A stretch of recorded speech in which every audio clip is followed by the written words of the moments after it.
ایک دن حضرت محمد مصطفیٰ صلی اللہ علیہ وآلہ وسلم لوگوں میں تشریف فرما تھے کہ آپ کے پاس ایک شخص آیا اور پوچھنے لگا کہ ایمان کسے کہتے ہیں۔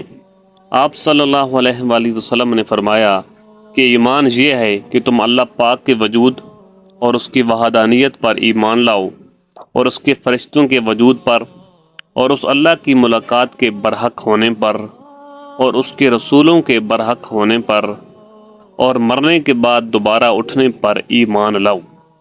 پھر اس نے پوچھا کہ اسلام کیا ہے؟ آپ صلی اللہ علیہ وآلہ وسلم نے پھر جواب دیا کہ اسلام یہ ہے کہ تم خالص اللہ کی عبادت کرو اور اس کے ساتھ کسی کو شریک نہ بناؤ، اور نماز قائم کرو، اور زکوٰۃ فرض ادا کرو، اور رمضان کے روزے رکھو۔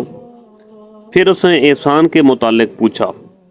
آپ صلی اللہ علیہ وآلہ وسلم نے فرمایا، احسان یہ کہ تم اللہ کی عبادت اس طرح کرو گویا تم اسے دیکھ رہے ہو۔ اگر یہ درجہ حاصل نہ ہو تو پھر یہ تو سمجھو کہ وہ تم کو دیکھ رہا ہے۔ پھر اس نے پوچھا کہ قیامت کب آئے گی؟ آپ صلی اللہ علیہ وآلہ وسلم نے فرمایا کہ اس کے بارے میں جواب دینے والا پوچھنے والے سے کچھ زیادہ نہیں جانتا، البتہ میں تمہیں اس کی نشانیاں بتلا سکتا ہوں۔ وہ یہ ہیں کہ جب لونڈی اپنے آقا کو جنے گی، اور جب سیاہ اونٹوں کو چرانے والے دیہاتی لوگ ترقی کرتے کرتے مکانات کی تعمیر میں ایک دوسرے سے بازی لے جانے کی کوشش کریں گے۔ یاد رکھو، قیامت کا علم ان 5 چیزوں میں ہے جن کو اللہ کے سوا کوئی نہیں جانتا۔ پھر آپ صلی اللہ علیہ وآلہ وسلم نے یہ آیت پڑھی کہ اللہ ہی کو قیامت کا علم ہے کہ وہ کب ہوگی۔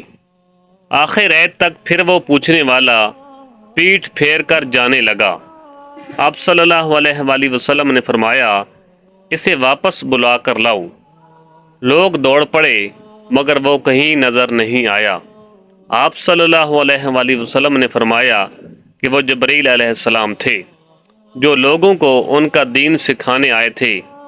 امام عبداللہ بخاری فرماتے ہیں کہ آن حضرت صلی اللہ علیہ وآلہ وسلم نے ان تمام باتوں کو ایمان ہی قرار دیا ہے۔